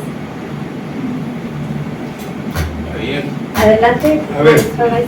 es que son muchos los temas y yo mañana participo y creo que ahí puedo ahondar, pero sí a mí me parece muy interesante la posición de Eugenio, de situar históricamente, porque si no nos vamos a perder. Hablar de ciclos, pues sí es una bonita palabra, hablar de etapas. No olvidemos que en los finales de los años 60, quien promovía el teatro, la cultura, más o menos era la Universidad Autónoma de Nuevo León, que ahora nada más tiene la A. Hace mucho que dejó de ser autónoma. En el TEC había un listado de obras de teatro que no se podían presentar. En la UR prohibieron una obra de teatro que ya estaba en funciones, porque era muy escandalizante para el público. La señorita Julia de Strindberg, un gran dramaturgo.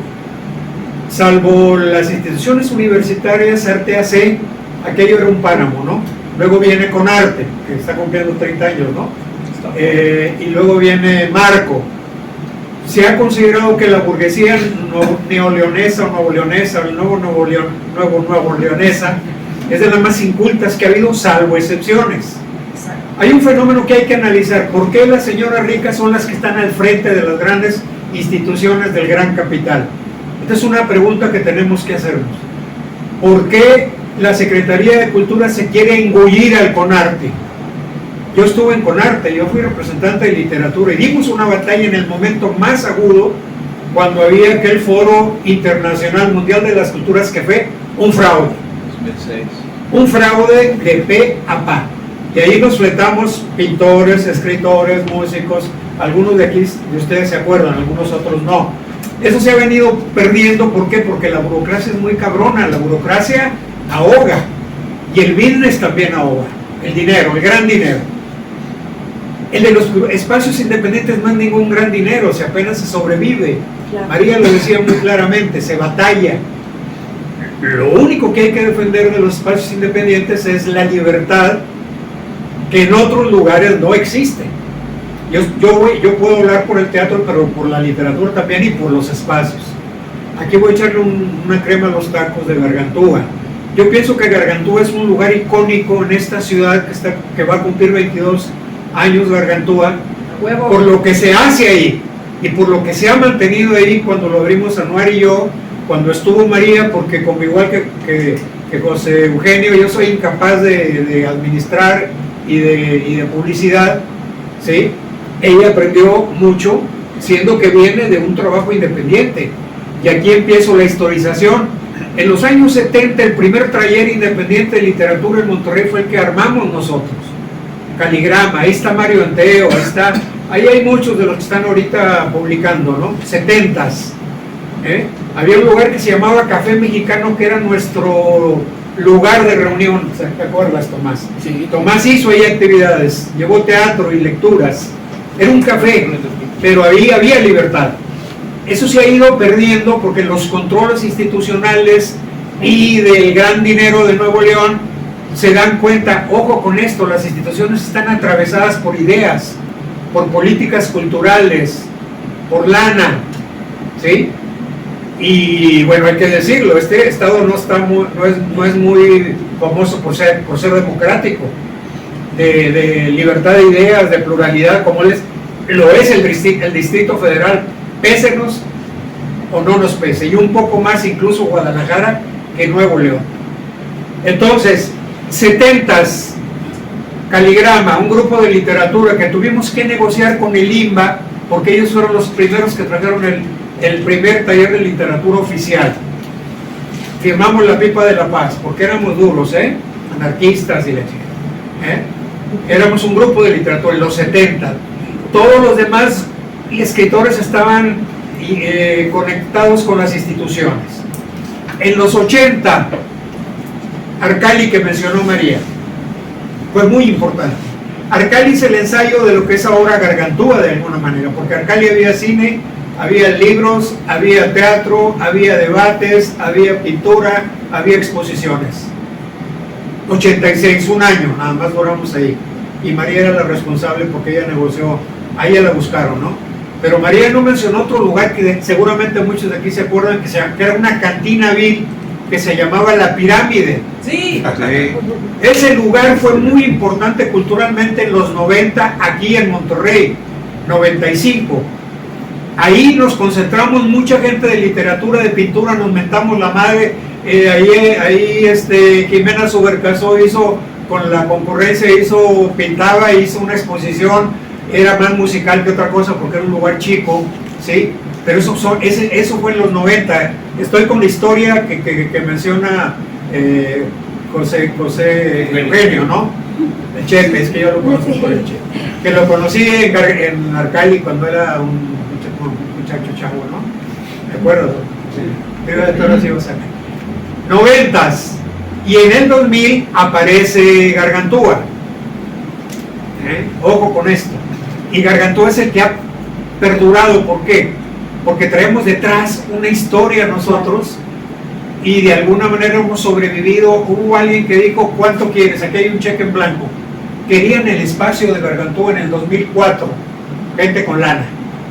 Por eso que los ricos rescataron la Casa Amarilla suena chistoso, pero a mí eso no me gusta, ni que los ricos ni los burócratas, ¿no? Entonces Gargantúa, yo no pude, ¿sí? Porque fue cuando empecé a enrolar con el teatro, con la escena, ¿sí? Entra María con toda la experiencia que aprendió en la institución, duró los años que ya mencionó, y ya ahorita ya ni ella ni yo, está Leo, está María Santiago y está Arnaldo con su proyecto, pero siguen manteniéndose el carácter. No se ha, Gargantúa no se ha convertido en un lugar donde lo que importa es el billete por sobre todas las cosas, sino que hay un equilibrio ahí. Ahí hay músico, ahí ha habido músicos de talla internacional, ahí ha habido obras de teatro, danza, lecturas, debates, ahí llevamos a Mauricio Fernández, ahí llevamos a políticos que ni se imaginan a debatir sobre política cultural. ¿Por qué? Porque era un espacio libre donde podíamos discutir. No podíamos pedir la Casa de la Cultura porque no podíamos pedir otro lugar porque había que comprometerse políticamente. Y nosotros que invitamos a quien queremos y lo vamos a cuestionar, como lo cuestionamos a Mauricio Fernández, que había anunciado en la campaña que él iba a desaparecer con arte. Pero nos movilizamos en la época y ahí dijo, no, yo veo que hay consenso entre los artistas y con arte va a seguir, si yo gano la gobernatura. No, pues le ganó Nati, ¿no? Y Nati luego organizó el Fórum de las Culturas, aquel famoso, que le llovió como nunca, ¿no? Pero ahí nos movilizamos. 2023, por eso empezó José Eugenio. Creo que estamos viviendo ahora una eclosión cultural, política, social en Monterrey, en Nuevo León, perdón, como en el país, y que los espacios independientes van a jugar un papel, pero también los espacios públicos, porque los espacios públicos no tienen un dueño, como lo tiene la galería no sé qué en San Pedro, como lo tiene el teatro no sé qué o no sé qué, pues ahí es el que paga, manda, ¿no? Pero con arte es de nosotros, la universidad es de nosotros. El día que hay un movimiento estudiantil y magisterial en la universidad, las cosas van a cambiar ahí. No lo hay, ¿por qué? Porque ha habido una lápida política, cultural en este estado, y la verdad que estos espacios como este hemos sobrevivido por la capacidad y por muchas cosas, y que están creciendo y van a crecer. Y digo, muchos espacios independientes han desaparecido. Teatros, ¿sí? El Seguro Social es una cosa abandonada y donde se ha hecho un teatro maravilloso, el Teatro del Seguro Social. El del municipio de Monterrey, que es el Calderón, hace 4 años que no se hace nada ahí, ¿sí? Y yo creo que aquí no sé, hay algún vocal de teatro aquí de Conartera para llamarnos a movilizarnos y ir, si es posible, a tomar el Calderón. No es posible la burocracia tan indolente que hay, ¿no? Los políticos tan indolentes, ¿no? Con esto termino, discúlpenme, pero pues es que son muchas cosas. Y este lugar, yo agradezco, y no es porque esté aquí Jesús, pero aquí nos hemos presentado con nuestro teatro sin ninguna bronca. Y en el Inter tuvimos un espacio que se llamó Teatrón, que duró 5 años, y ahí nos ahogó la economía, ¿sí? Pero ahí era más teatro, pero ahí hicimos cineclub, ahí hicimos cursos, ahí hicimos talleres cursos de literatura, pero era más bien un teatro. Pero ahí sí la experiencia es que no fuimos capaces de sustentar, como dice María, el espacio, y tuvimos que cerrar, entregarle al rentero la llave, pues ya no podemos, ¿no? Pero bueno, ese sería el trazo de los 70s a la fecha. Y a la pregunta de José Eugenio, creo que tenemos que valorar en qué situación estamos para ver qué procesos de producción, distribución y consumo cultural hay en este estado, en los espacios independientes, en los públicos y en los privados. Y por ahí hay un filón para analizar, ¿no? Muchas gracias. Disculpa. Muchas gracias, Javier. Al contrario, muy enriquecedor. Por favor, con esta pregunta cerraríamos también. Bueno, no es pregunta. Bueno, no, perdón, no ampliar el diálogo, más bien el comentario. Lo que comentaba Chepe Eugenio, su pregunta crucial y su comentario. Es una época diferente. Voy a decir que sí. Y lo que veo yo de diferencia es la entrega que había en aquel momento de parte de la juventud en general y la entrega que no hay en este momento de la juventud en general. Hay particularidades, muchas y muy efectivas, pero en aquel momento ya habíamos roto los cascarones de los que hablaba María y de los que hablaba Javier. Uno de ellos era la universidad. Si querías escribir, tenías que ir a la Facultad de Filosofía y juntarte en el club, en el grupo de Miguel Covarrubias. Si querías pintar, tenías que irte a artes plásticas y juntarte en tal grupo. Si querías hacer teatro, te tenías que ir a los grupos que había de teatro, que era antes de, porque la Azotea y la República son posteriores, antes de, era el Globo. Y de ahí salió todo el movimiento. En ese momento, después del 68, los 70s, hay una efervescencia de búsqueda. A mí me tocó estar en la casa de Araiza, en los primeros talleres de caligrama. Éramos 20, sentados en el suelo, en la sala era doblado. Araiza no recuerdo. Isaac Garza. No, la de Isaac Garza fue la otra, pero costó por doblado. Ah, claro, sí, cuando dimos la lectura en la República. Cuando se dio después la lectura en la República. Espinosa y doblado. Espinosa y doblado. Y ahí se trabajaba. ¿Quién nos llevaba? El deseo de hacer. El deseo de hacer. El teatro. El teatro ya lo tenían, había básicamente 3 o 4 directores. Luis Martín, muy relacionado con el mundo bancario. Muy buen director, pero muy relacionado con el mundo bancario. Sergio García, metido en la UNI, que es el que le da internacionalización al Teatro de Nuevo León. Cifuentes. Julián.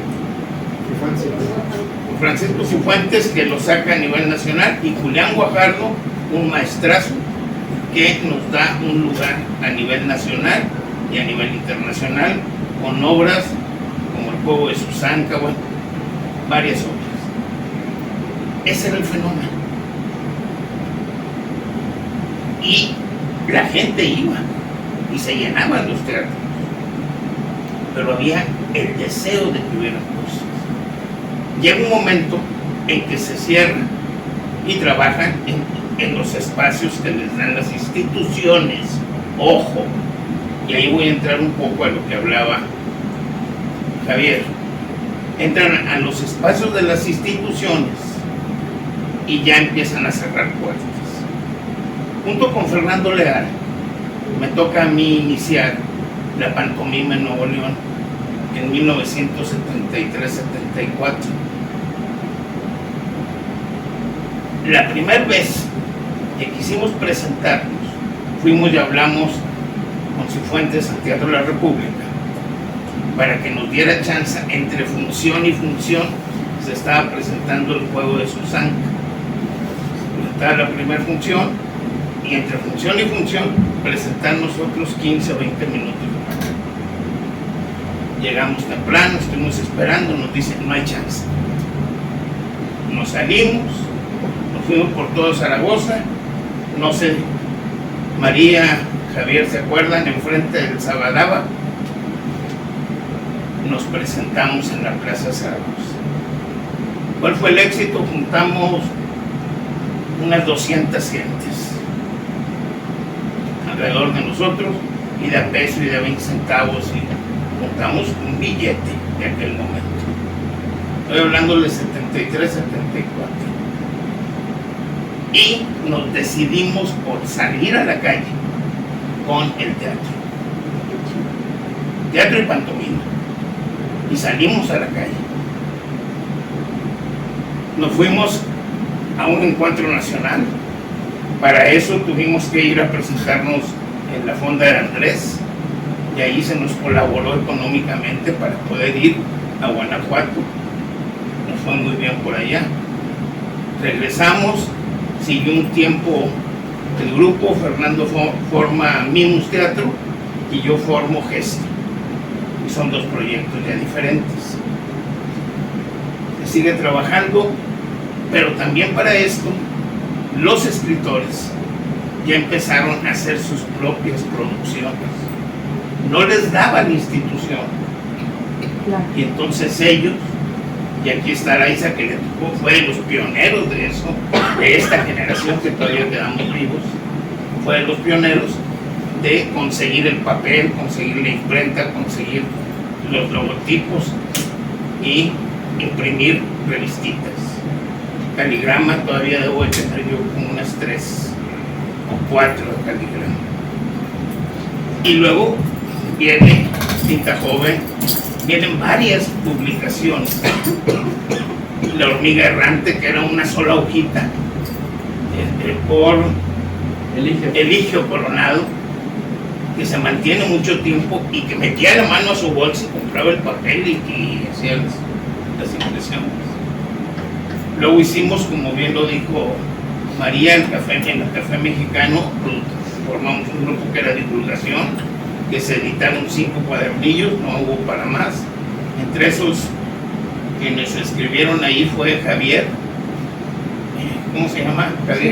José Javier Villarreal. José Javier Villarreal.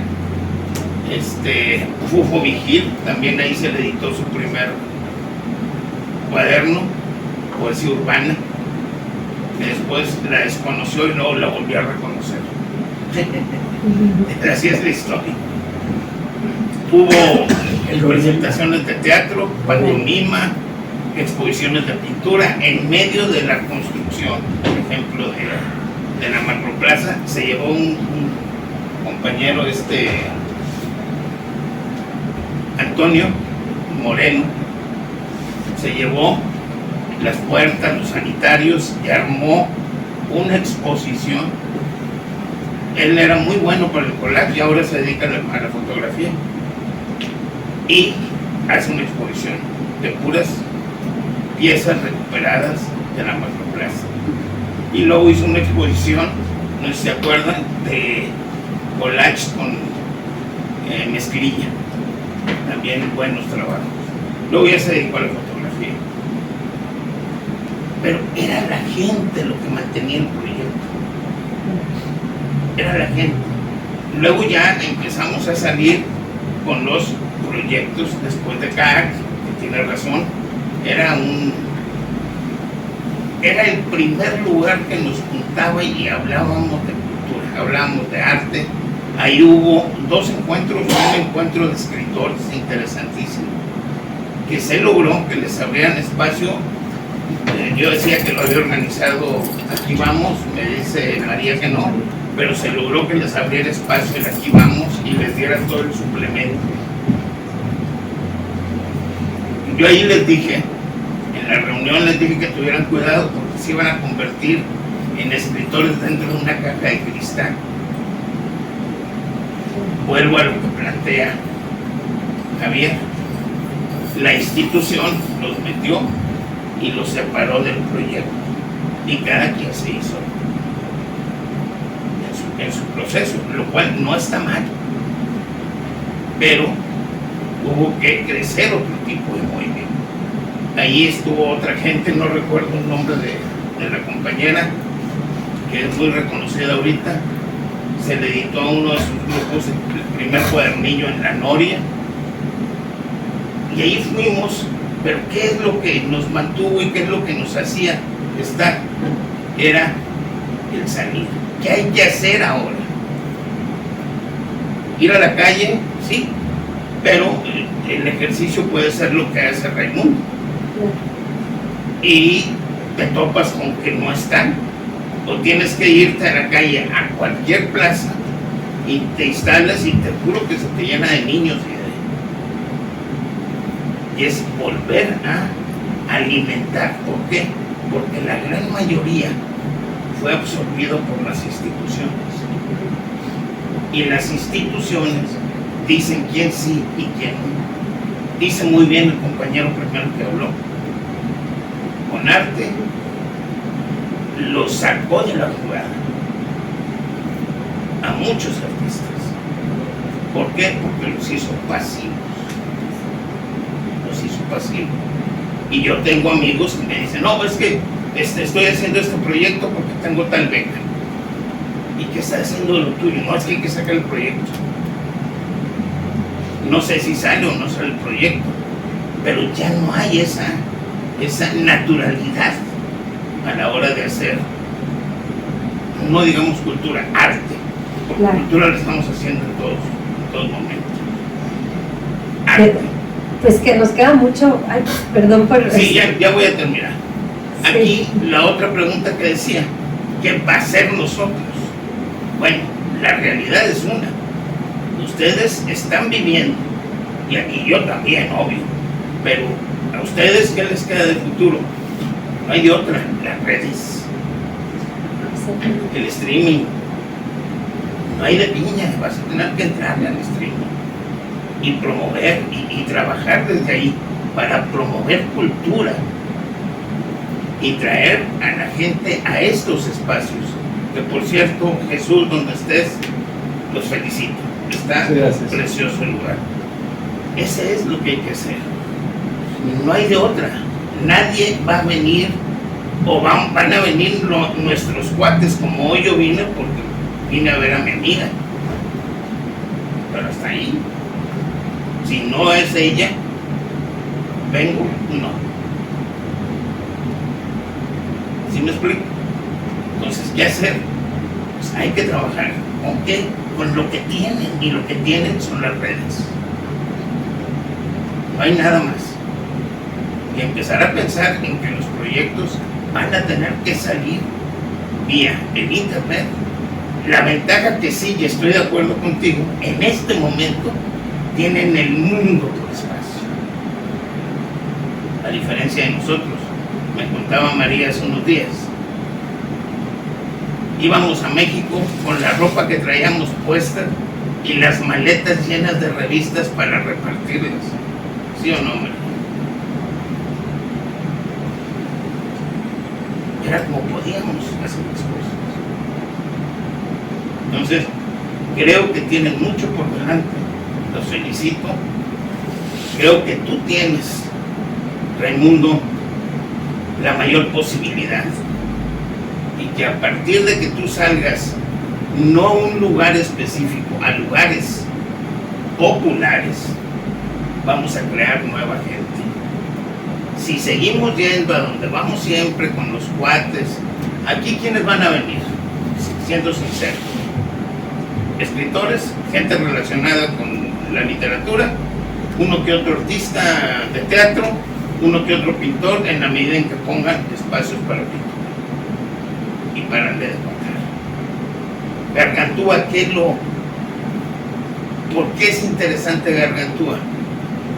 Yo digo de Pepe Charango, no sé si lo conocieron. Pepe Charango es al folclore en Nuevo León lo que Lora es al rock en México. En los momentos de oscuridad total, Pepe Charango se mantiene tocando en las esquinas, en Tierra y Libertad, juntando un peso, 2 pesos y comiendo. El caso de Lora hace lo mismo en los pozos, no me acuerdo cómo se llamaba. Tú debes de saberlo. Los hoyos funky. Sí, en los hoyos. Y se mantiene y sobrevive.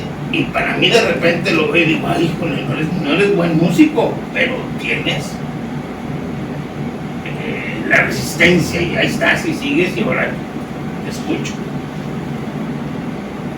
Gargantúa, en los momentos oscuros de Monterrey, pudo sobrevivir.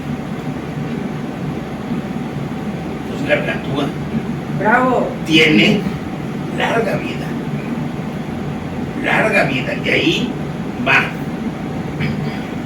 un escritor, va un político, a quien quiera echarse una chela. Tiene un largo futuro, pero es a las peñas. ¿Qué es una peña? Una peña es un lugar de reunión para tratar algo que les interesa a todos. Las primeras peñas que conocimos aquí en Monterrey fueron la peña futbolística, se juntaban gentes a hablar de fútbol. Luego la peña taurina, se juntaba gente a hablar de toros. Y la peña folclórica, se juntaba gente a escuchar música folclórica. Esa era la noria. Entonces, eso es lo que les quería decir. Y creo que tienen todo por delante. Tienen todo por delante para hacerlo. La bronca es no se envuelvan completamente con las instituciones. Hay un personaje que a lo mejor quieren, a lo mejor no, que les decía, cuando te ofrezcan, tú agárralo y diles, y toma tu voto. Agarren lo que les den y sigan su camino. Creo que esa es la postura que debe tener el artista para mantener independencia. Si no, te van a meter en el rollo de que yo necesito esto, de que lo que está haciendo está muy peligroso, y de que acuérdate que tienes la beca, y entra la autocensura o la censura. Es todo, y disculpen que me haya metido en lo que no me importa. Al contrario, es mucho el agradecimiento, y me atrevería a decir que la réplica vendrá en otros diálogos que en el circuito, como el que habrá mañana en Gargantúa, hablando y a propósito de las economías creativas, la producción artística, también en pues es un despliegue, y también en la motivación de hacer redes y de seguir buscando el deseo de hacer, con eso quisiera como solo cerrar y decir, pues apoyemos este circuito, si nos da la oportunidad de este fin de semana, porque si bien lo comentó muy acertadamente, venimos aquí por estos rostros hoy presentes que convocan o que son parte de una comunidad, y por eso está Gargantúa, Punto y Coma con sus aliados, pero hay otros espacios emergiendo que en esta actualidad y buscando sostenerse y buscando crear redes.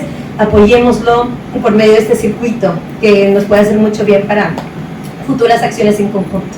Algo muy rápido, porque lo preguntaron a alguien, creo que este es el primer circuito. En teatro intentamos hacerlo, pero el teatro del canibalismo es increíble. Nos reunimos para hacer un circuito de espacios y apoyarnos, a ver todo.